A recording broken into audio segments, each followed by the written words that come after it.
Hello guys! This is Mercy, ang piling vlogger ng Alcala! For today's video, samahan nyo kami sa aming ganap kahapon. Nagpunta pala kami sa Quezon, kung saan matatagpuan ang kamay ni Jesus. So syempre, dumaan ulit kami sa tamang daan. Bali, ang biyahe namin ay umabot ng 2 hours. Dahil malayo-layo naman kasi.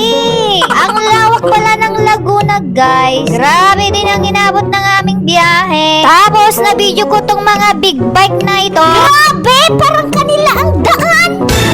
Huwag kang magalit, Garot, ah. So, going back to my video, nakarating din kami sa wakas sa Lukban. Bali, kumain muna kami kasi gutom na nga kami. Dahil maaga kaming bumiyahe, hindi pa kasi kami nag-almusan. Alas 9 pa naman yung misa, guys. Kaya titikman namin yung longganisang Lukban. Anyway, nasa loob na pala kami, guys. Nakikita nyo sa aking video, napakaganda pala dito. Sabi ng aking asawa, way back 2020 ata nung last pumunta sila dito. Wala pa daw itong bagong church na ito. So, bago lang din sa kanya ito, guys. Ako, first time ko din pumunta dito.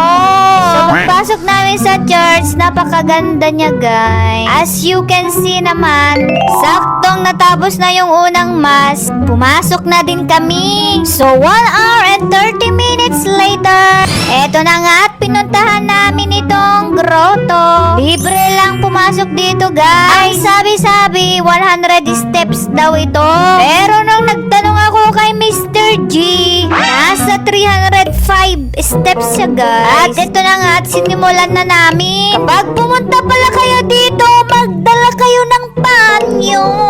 Dahil mapupuno ng pawis ang inyong mga damit. So, kailangan nyo din magdala ng ekstrang damit. Hindi ko naman inaasahan na ganito ang sebo ko. Napakadaming sebo ang natanggal ko, guys. At ito na nga, hindi ko na mamalaya. Nandito na pala kami sa pinakataas. Grabe, worth it din ang pawis, guys. Dami ding taong pumunta. So, sa mga nagbabalak pumunta dito, puntahan nyo, guys. Maganda. Makalipas ng 30 minutes, ayan, bumuhos ang blessings.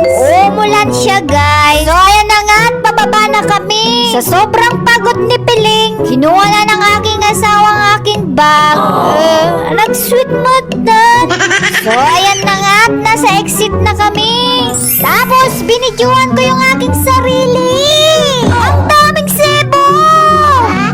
So, after ganap sa loob, lumabas na kami at bumili ng souvenir. Para at least may remembrance. Tapos, nadadaanan ko tong mga lukbang longganisa, guys. Sabi ng aking asawa, wala pang mga ganito noon. So, ayun na nga at hindi makukumpleto ang araw na ito kung hindi kami kakain. Dito lang din sa tabi-tabi ito, guys. So, after namin kumain, syempre, ano pang gagawin namin? Di umuwi na. At dito nga kami dinala ng mapa sa bituka ng manok. Liko siya. Tapos pababa, pataas ito kasi nga bundok. Lalo nung pauwi kami, inabot kami ng 3 hours. Dahil ayan nga,